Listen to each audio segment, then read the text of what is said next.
What's up, sons? It's Blind Red with Son of a Tech once again, and welcome back to yet another Talking Head video. I know we've been doing blocks pretty consistently, but there's just too many topics to cover, and today we have yet another one to discuss, which is the problem with Dynex. Of course, this does translate into my larger question of, is it even possible to fully decentralize proof of useful work at all?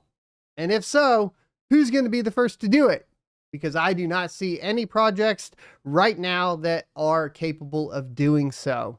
Let's get into it.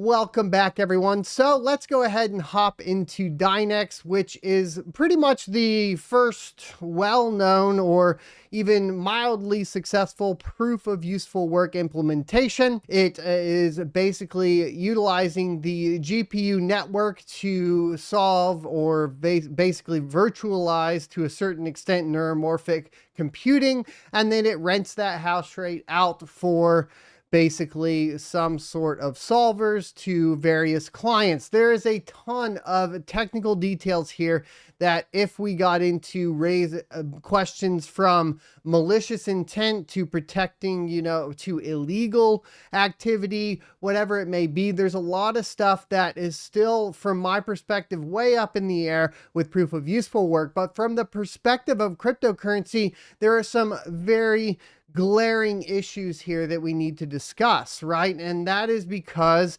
when you look at the way Dynex works, it is currently impossible to solo mine it outside of utilizing a solo mining pool. And a solo mining pool is essentially still just utilizing the same pool software that ties to a single wallet. And then if you find a block for that wallet, you get paid out as if you were mining it solo, but you do not have the capability of building your own node and mining to that. And that is all centralized within the Dynex ecosystem. So the devs have to support you to really build a pool here. And that is a threat to decentralization. And another thing that I wanted to point out is it's very easy to see this if you go look at mining pool stats. So as you can see on mining pool stats, there is neuropool.net with 40% of the hash rate, and then Ecopool at 35%. We'll talk about this as well. And then you have a few others, and then the unknown is 0.3%. Most presumably that 0.3% is coming from the development team or someone who knows the development team running on their unknown, on their own node. And so essentially everything here has to be in a pool. And so that obviously presents attack vectors. There was an issue where Ecopool was essentially at more than 60% of the hash rate for a long time. And Ecopool actually implemented a fix for this, which was requiring the mining pools to be no larger than 40% of the network, which from a decentralized hash rate perspective on pools sounds good until you realize what that actually means, which means the developers have control over the way the pools operate. Okay. So there is not a full decentralization. You cannot continue to operate the network without the current developers supporting the network. In the case of pretty much any decentralized proof of work cryptocurrency, if the developers completely ditch out and nothing is happening, the community continues to mine it and can still earn that coin. And then new developers can come along and actually pick up where the old developers left off. That's not the case for Dynex in its current form. And I think this is the biggest disadvantage. A part of the problem here is in the manner in which the proof of useful work or the useful work portion of this is distributed across the pools. Dynex uses something called malab endpoints to distribute this work. And for the longest time, there was really only one public malab endpoint, and that was for Ecopool. This was a whole other centralization issue where we were seeing essentially all of the work that could come in for proof of useful work going through one endpoint. And that is a huge problem as well. Now, as more pools have adopted Dynex, we are starting to see more Malib endpoints. We've been covering this on the episodes of Blocks Like Mining for People, etc. But it presents an interesting topic, which is it even possible at the end of the day to have a truly decentralized proof of useful work network? And I don't know the answer to that because I'm not a developer, right? These are just questions from my fundamental principled standpoint on cryptocurrency, going back to the white paper of Bitcoin of like, well, this isn't really what cryptocurrency is supposed to be. Now, of course, that could be evolving, and there are different parts of blockchain technology that can service it. But when you look at this, essentially, you are much more, as a miner of any of these networks, basically a contractor than you have been in the past. Because at this point, you are performing work for individuals that are running the proof of useful work and selling that work to other individuals. So you almost have this third party situation that is required. And while, like I stated, I don't know the solution to this for proof of useful work personally, right? I don't know that.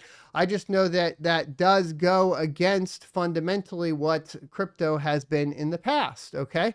So this is the biggest problem that I see with Dynex. I'm seeing it translated over into proof of useful work across the board, including Flux in some situations, just managed differently, right? Because you'll be managing, presumably, like you manage your nodes, etc., through a centralized wallet app like Zelcore. So I'm not sure that this problem is necessarily solvable. Maybe the developer of Dynex can give me some ideas, Sumimoto, or of course, Daniel Keller could come on and give me some ideas on how this problem would be solved. My leaning is that this problem won't be solved because this is a business model at the end of the day.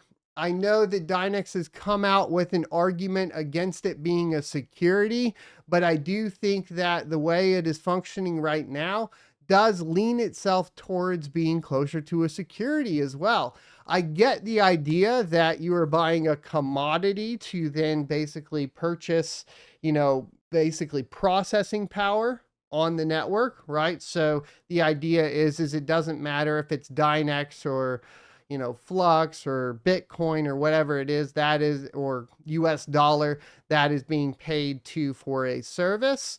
But then from the mining perspective or the investor perspective, aren't we to a certain extent relying on the work of the developers here to actually enable that? And I don't really know, right? I don't know the answer to that. I presume that this will get researched by someone that fundamentally knows the definitions of all this a lot better than I do. I'm just kind of, rambling at this point as to what I kind of think off the top of my head when I look at this as a project. Let me know what you guys think down in the comment section below. Is this the accepted form that we are going to move forward with in proof of useful work? Do you think that there are ideas for implementations that could further decentralize this process and make it truly decentralized without the need for things like the Malib endpoint, without the need for the developers to work directly with pool operators to actually stand up a pool? Is there a way that individuals could build their own nodes to mine to without all of this in play? I don't know. Once again, though, there are issues right now on Dynex. If you guys thought this was what the video was going to be about, I will mention them real quickly. The reason why the Dynex hash rate and the pools have been going down and up as well as the Malib endpoints is because Dynex is transitioning into version 23. And as a part of that, there is a forced requirement for pools to include basically a script that doesn't allow for more than 40% of the hash rate on any individual mining pool. And that is why you are seeing basically Echo Pool get knocked down from that 60% to now, I think, at about 30%. It's going to make things interesting from a miner perspective. This means, real quickly for you guys, so you know what to do, if you're mining Dynex, you need to specify essentially additional mining pools as well as additional Malib endpoints. Thanks everybody for watching today. Be sure to hit the like, comment, subscribe, and notification bell down below. Smash that like button. Check out sonofatech.locals.com if you want to know what that means.